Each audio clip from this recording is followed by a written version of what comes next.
It's estimated that South Africa could lose as much as $32 billion in export revenue if it continues to take a neutral stance on the war in Ukraine. Now, that's almost a tenth of gross domestic product. Russian President Vladimir Putin is expected to attend the BRICS summit here in August, and this has also sparked a heated debate since the International Criminal Court has now issued a warrant of arrest for Vladimir Putin. So let's bring in now Ndivhuho Netshitenzhe, an economist at Stanlib Asset Management, to comment more on the financial implications. Ndivhuho, thank you so much for your time and good morning to you. Now, I've just recently read, a letter or an article just clarifying U.S. lawmakers, at least a group of them, now putting more pressure on the White House, right, to punish South Africa on its stance on the Russia-Ukraine conflict. Now, when I saw the word punish, I wondered, what could this mean economically? Well, it depends what the punishment is, right? So currently there aren't any sanctions being placed on South Africa by the US. We don't expect there to be any formal secondary sanctions at all. But what we could see is that South Africa could be excluded from their AGOA Pact, which is what sort of a trade pact where South Africa gets preferential treatment into the US market. So that's duty-free access to the US market, so it comes in more competitive for South African exporters to come into the US. So if that is taken away for South Africa, it'll be harder for exporters to really participate in the US market, which is a very important trade partner for South Africa. Well, when we talk about this, it's quite a very high-level conversation. The AGOA Pact, the impact on, economic trade, export. We're talking about billions and billions of dollars. But obviously, this has some knock-on effect on the consumer, on the South African. Why should then South Africans be concerned about this? Yes, it's not ink on paper, but as we analyze and talk about these topics, it's something for South Africans to also consider. Yes, definitely. I mean, even if no sanctions are imposed on South Africa, the trade impact alone would affect the manufacturing, the mining, and agricultural sectors, which would hurt revenues for those companies, would impact on employment because they might have to lay off people if they do not have the same competitive advantage in the US. And overall, this would impact economic growth and the income of consumers around the country. I mean, I'm sure the government is well aware of this possibility. President Cyril Ramaphosa said during, Africa Day commemorations and celebrations that it seems the country is being threatened with some sort of, punishment. It's been threatened for its neutrality and stance. But at the same time, while they're aware, what could possibly be the strategy here for South Africa? Do they, try and, please the Western counterparts so not to obviously, activate those sanctions possibilities, or behind the scenes, could they be looking at other ways economically to cushion South Africa should this be an eventuality?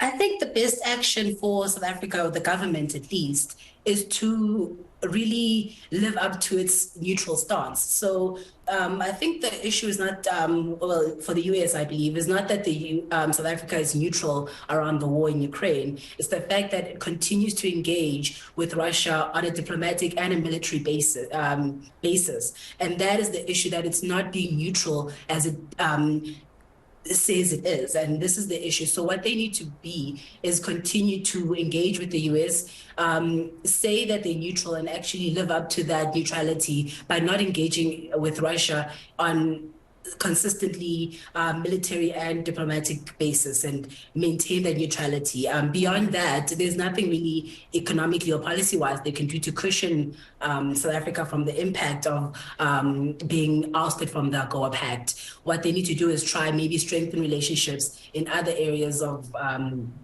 the global economy. So maybe strengthening relationships with China, so to improve the export relationship there, and try and get other partners to maybe give more of preferential treatment to our products. And that is a long process, and it's not an easy thing to really achieve.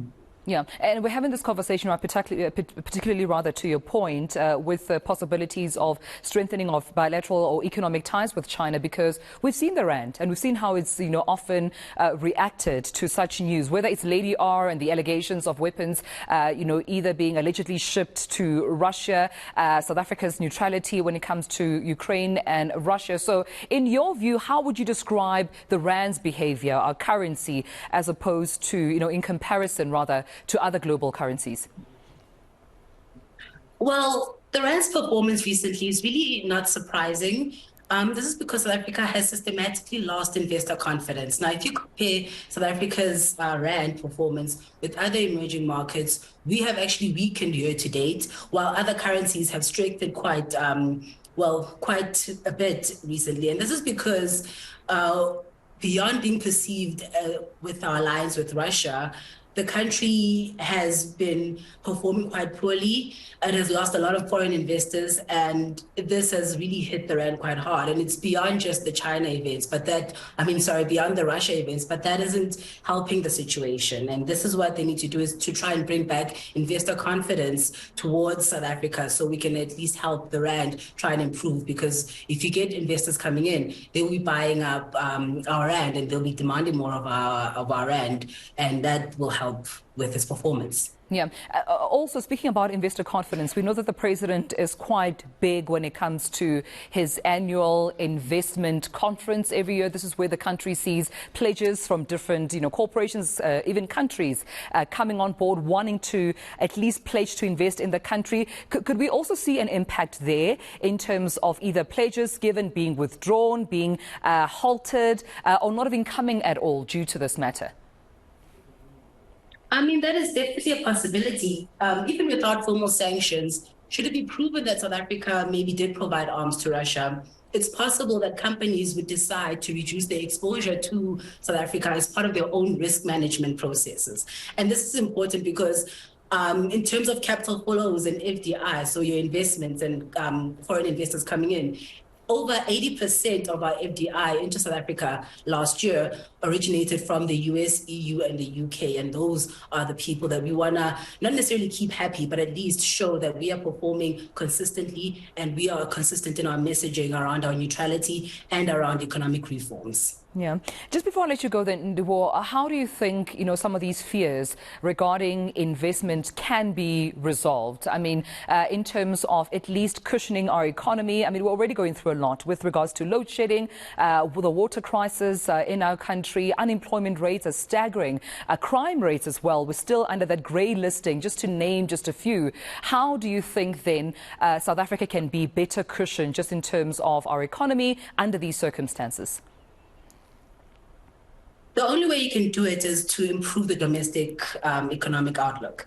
And that is through consistent and effective policy implementation. So not just talking about implementing policy, not just talking about the issues and coming up with solutions, but actually implementing those solutions so that we systematically see an improvement in the lives of normal South Africans. We see that there's more service delivery. We see that even though there might be load shedding, because it's not a simple issue that can be solved in a couple of months, we are seeing systematically improvements in the way that load shedding is being handled. And that's what we need. We need confidence, not only from businesses, but consumer confidence, investor confidence needs to come back into this country. And that can only be done through consistency by government in terms of their policy, in terms of their implementation, and in terms of their messaging around what they plan to do, what they're doing, and where they stand in the global sort of geopolitical world.